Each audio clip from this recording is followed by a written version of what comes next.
আসসালামু আলাইকুম বন্ধুরা। এই চিল পাখিটা এখনো পুরোপুরি সুস্থ হয়ে ওঠেনি। এত সময় কেন লাগছে আমি জানি না, এত দেরি কেন লাগছে আমি জানি না।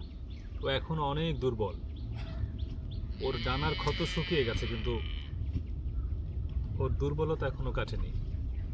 আমি আমার ঘরে যেই জায়গাটাতে ওকে রাখি সেই জায়গাটাতে ও যখন ডানা মেলে তখন একটু একটু উড়বার চেষ্টা করে, কিন্তু খুব বেশি দূরে যেতে পারে না।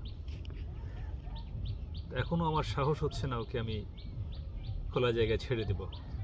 যদি ছেড়ে দেই তাহলে হয়তো অল্প দূরে উড়ে যাবে, উড়ে গিয়ে আবার পড়ে যাবে বা বেশি দূরত্ব অতিক্রম করতে পারবে না। সেক্ষেত্রে যেটা হবে, যে কথা আপনাদেরকে আগেও বলেছিলাম, শেয়াল আছে, প্রচুর পরিমাণে কুকুর আছে, সব কিছু মিলিয়ে ওর জন্য ঝুঁকিপূর্ণ আসলে। যাই হোক, আমি চেষ্টা করছি আরও কয়েকদিন ওকে রাখবো, খাওয়াবো। যদি আল্লাহ ওকে সুস্থ করে দেন, তাহলে যদি মনে হয় যে পরিপূর্ণ সুস্থ হয়েছে, এখন উঠতে পারবে ঠিক মতো, তাহলে আবার ছেড়ে দেব। আজকের জন্য মুরগির রান নিয়ে এসেছি, ব্রয়লার মুরগির রান।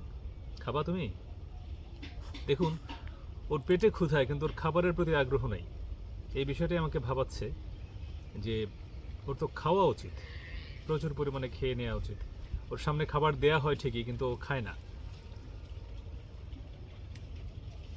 একটু ঠোকর দিবে কিন্তু খাবে না, গিলবে না। ওর তো উচিত ছিঁড়ে ছিঁড়ে গিলে ফেলা, কিন্তু সেটাও করে না। এই জন্যই বাধ্য হয়ে কেটে বা হাতে ওকে খাওয়াতে হয়। কেটে টুকরো করে গলার মধ্যে ঢুকিয়ে তারপর খাইয়ে দিতে হবে। এই বিষয়টা একটু কষ্টসাধ্য বটে, আর ওর জন্যও কষ্টকর। আমার নিজের জন্যও কষ্টকর, ওর জন্যও কষ্টকর, কারণ ওকে তো গলার মধ্যে ঢুকিয়ে দেওয়া লাগে। আর এই খাবারটা ওকে খাওয়াতে গিয়ে, গলার মধ্যে ঢুকোতে গিয়ে আমিও বেশ কামড় টামড় খাই, ওর ঠোকর টোকর খাই। এই একটু আগে ঠুকরিয়েছে, রক্ত বের করে দিয়েছে।